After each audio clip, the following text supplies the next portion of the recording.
성도의 영원한 기업이신 예수님. 성도의 영원한 기업이신 예수님. 아멘. 우리가 좀 전에 불러본 찬송가 435장의 가사 제목처럼 나의 영원하신 기업, 영원하신 기업. 우리가 오늘날 기업 그림 어떤 생각을 합니까?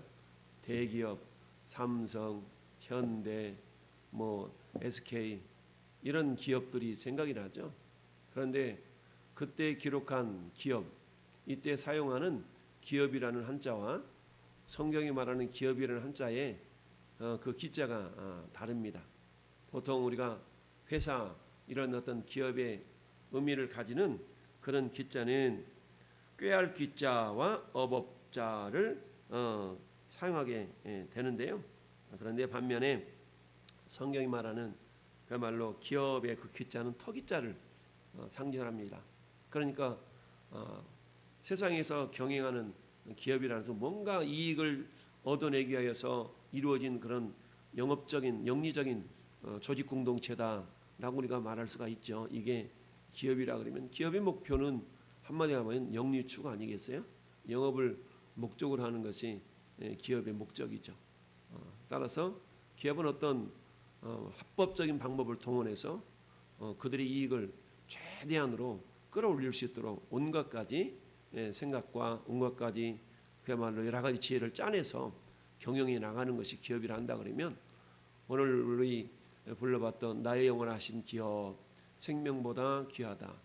나의 갈 길을 다 가도록 나와 동행하소서. 우리 영원하신 기업이 누굽니까? 예수님 아니겠어요? 할렐루야. 그러니까 예수님이 우리의 기업이신데 그 기자는 터기자는 터기. 우리의 삶의 기초가 된다. 우리의 삶의 기둥이 된다. 우리의 삶이 발을 내딛고 살 수 있는 근원이 된다라는 그런 의미가 되죠. 그래서 오늘 말씀의 제목이 성도에게 주어진 그야말로 영원하신 기업이신 예수님이라는 그런 제목인데요. 자, 오늘 8절부터 14절의 내용은 요단 동쪽 기업의 분배라는 그런 소제목이 붙어 있어요. 자, 이것은 지금 여호수아가 이제 가나안 땅을 다 점령하고 나서 과거에 모세가 약속했던 모세를 통해서 약속했던 그 기억을 이렇게 지금 추억해 보고 있는 회상해 보고 있는 그런 내용입니다. 그러면서 요단 동쪽에 기업을 분배받았던 두 지파 반, 오늘 8절 말씀에 므낫세 절반 지파와 그 다음에 루벤 족속, 그 다음에 갓 족속. 이들은 어때요? 요단 저편, 즉 동쪽에서 그들의 기업을 모세에게 받았는데 여호와의 종 모세가 그들에게 준 것은 이러하다라고 말씀하고 있습니다.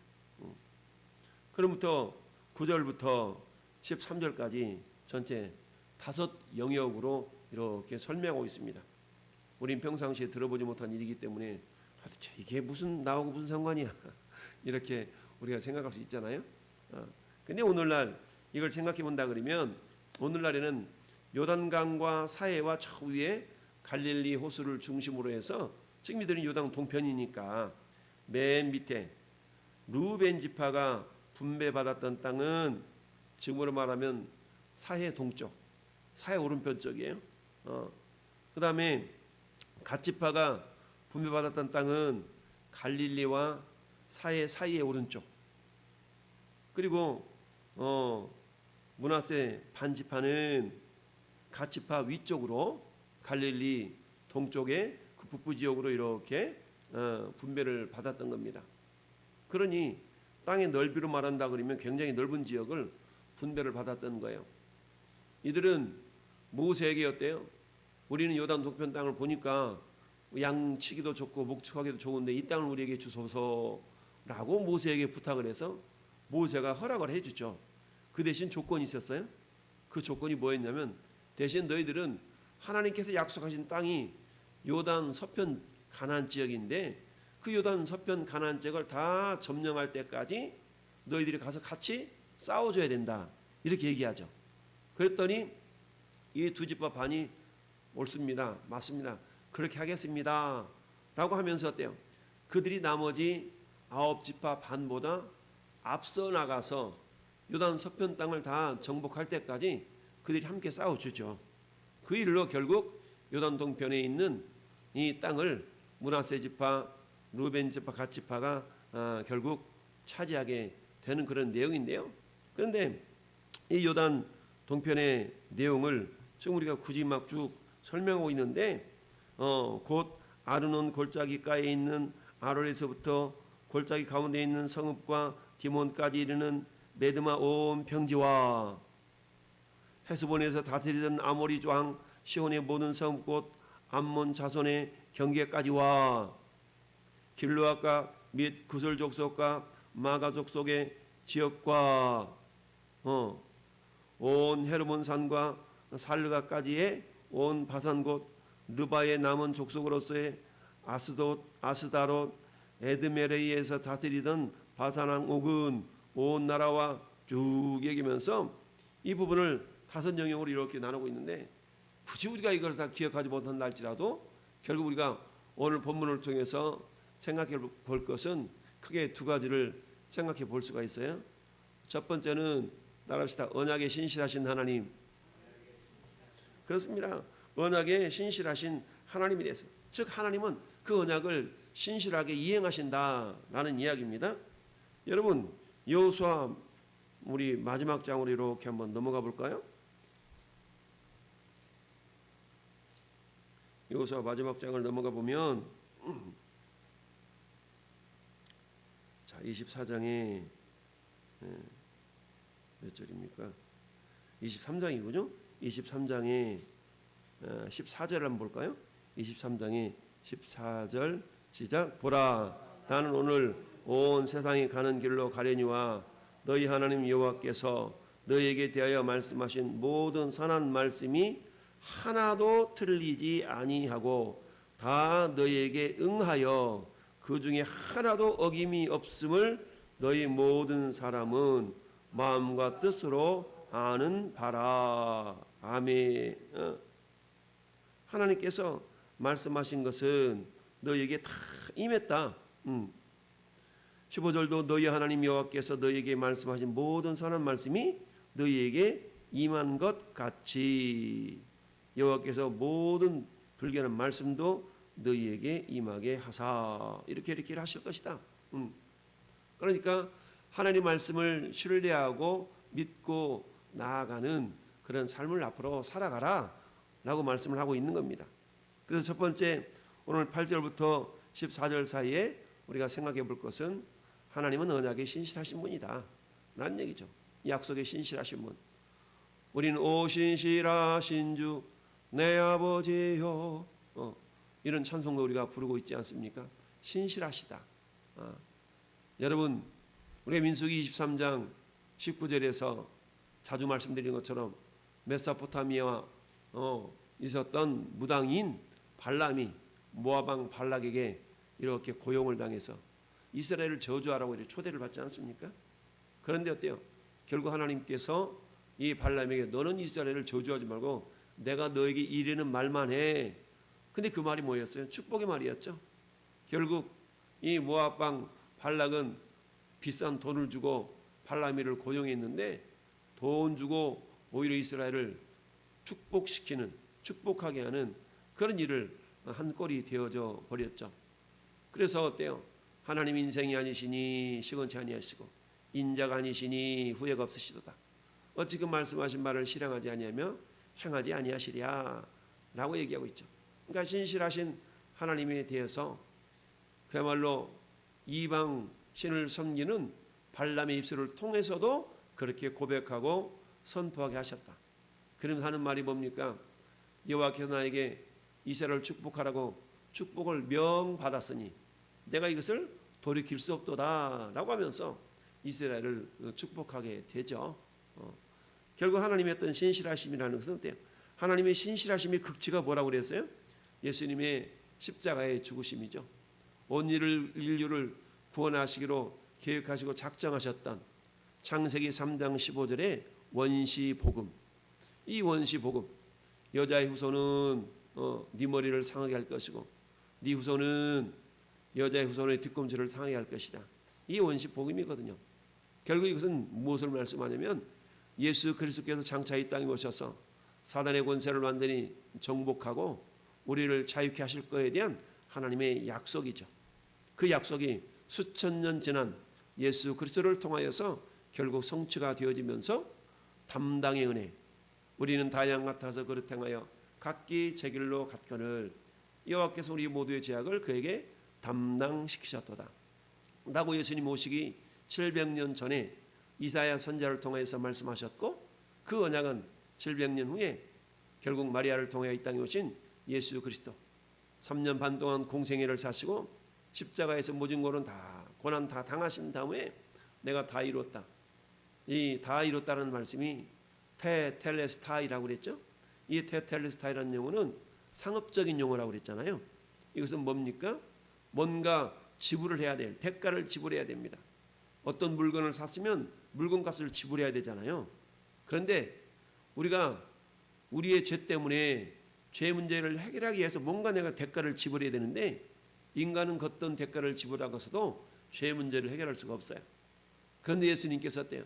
예수님 흘리셨던 보배로운 피, 그 예수님의 피만이 영원한 속죄를 이루사 모든 죄를 씻으시고, 할렐루야, 영원한 속죄를 이루시는 그런 우리 주님의 보혈의 능력이 모든 죄를 씻음받고 그 죄의 대가를 지불할 수 있는, 어찌 보면 생명이 어떤 속전의 역할을 감당하신 것이죠.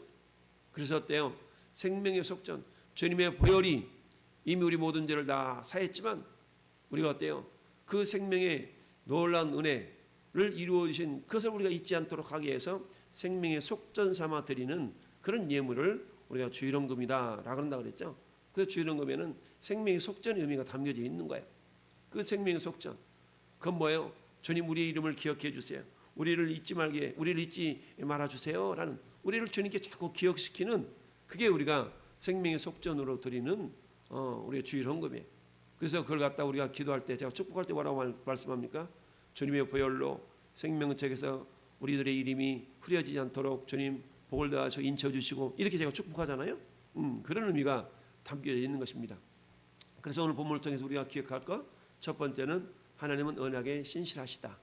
모세를 통하여서 약속하시던 그 약속이 여호와 시대에 들어와서 그대로 성취가 되어진 것을 봅니다. 두 번째, 오늘 생각해 볼 것은 14절 말씀 우리 같이 다시 한번 읽어봅니다. 오직 레위 지파에게는 여호수아가 기업으로 준 것이 없으니 이는 그에게 말씀하신 것과 같이 이스라엘의 하나님 여호와께 드리는 화제물이 그들의 기업이 되었음이니라. 아멘. 그런데 여러분, 이미 우리 신명기서 한번 10장을 펴볼까요? 신명기 10장으로 넘어가 보면, 신명기 10장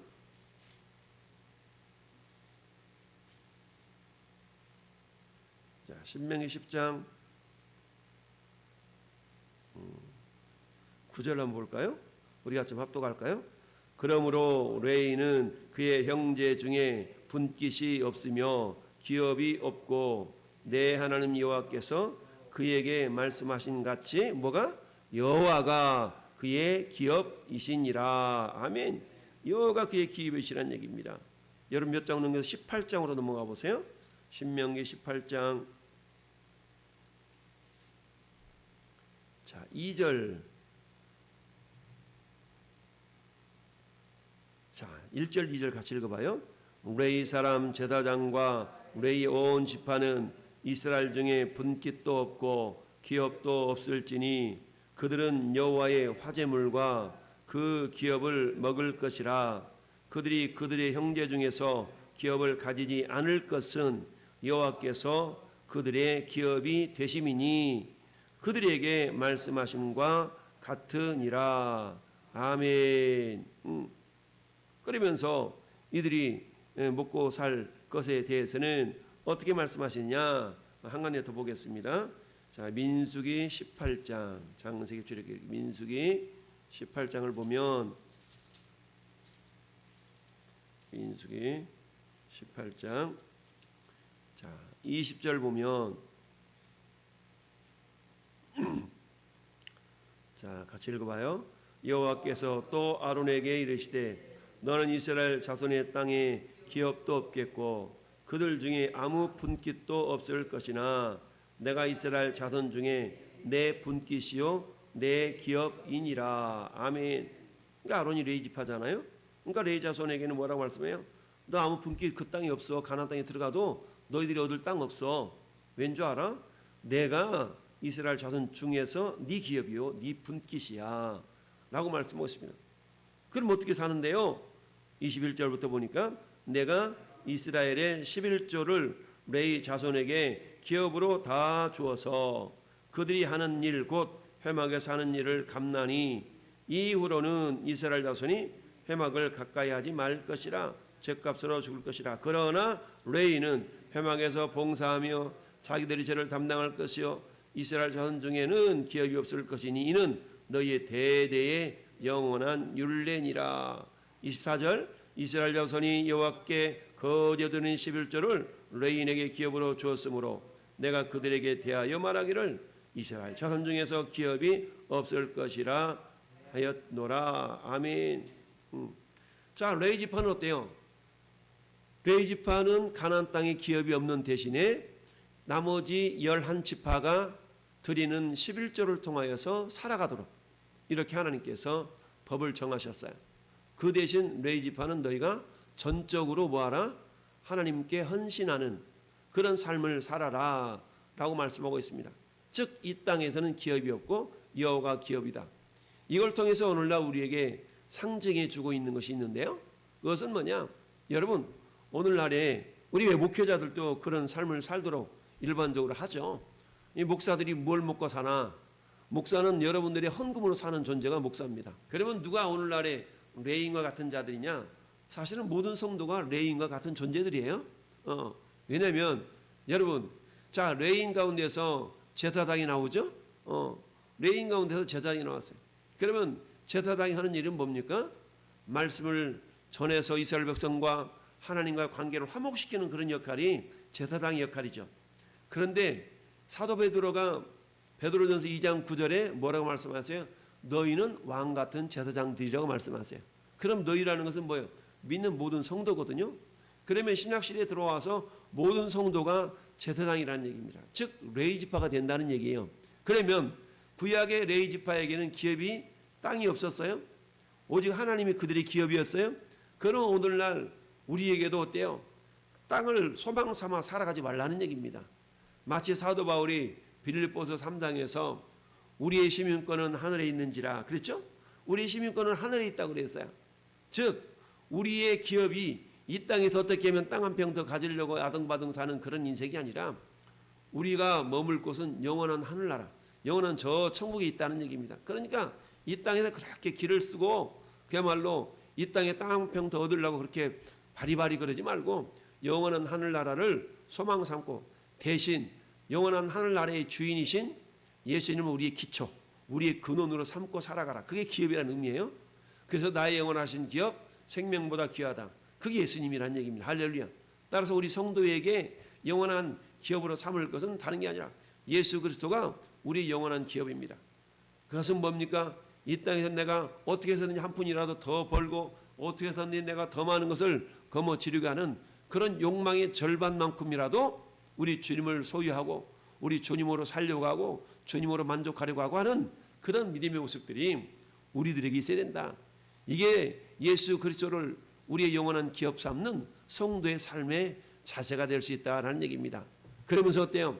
이제 가나안 땅에 이들이 점령해 나가야 될 많은 영역들이 있는 것처럼 우리 성도들에게도 마찬가지입니다. 우리 성도들도 이 땅에서 정복해 나가야 될 많은 영역들이 있어요. 그 영역은 땅일 수도 있지만 그러나 그 영역의 대부분은 따라서 사람의 마음입니다. 내 마음으로부터 우리 주변에 있는 사람의 마음을 예수 그리스도의 복음으로 점령해 나가서 그들이 하나님의 자녀가 되는 것이고 하나님 나라가 확장되어지는 거 아니겠어요? 이 사명을 하나님께서 우리에게 감당하라고 우리를 불러주신 줄 믿습니다. 레인에게 영원한 기업이 되신 하나님, 마찬가지로 오늘 이 시대를 살아가는 성도에게는 우리 예수 그리스도께서 영원한 기업인 것을 기억하면서 오늘도 주님의 나라를 확장해 나가는 하나님의 동역자요, 우리 또 목회자의 동역자로서 오늘도 귀하게 쓰임받는 왕성의 성도들이 될 수 있기를 예수님의 이름으로 축원합니다. 아멘.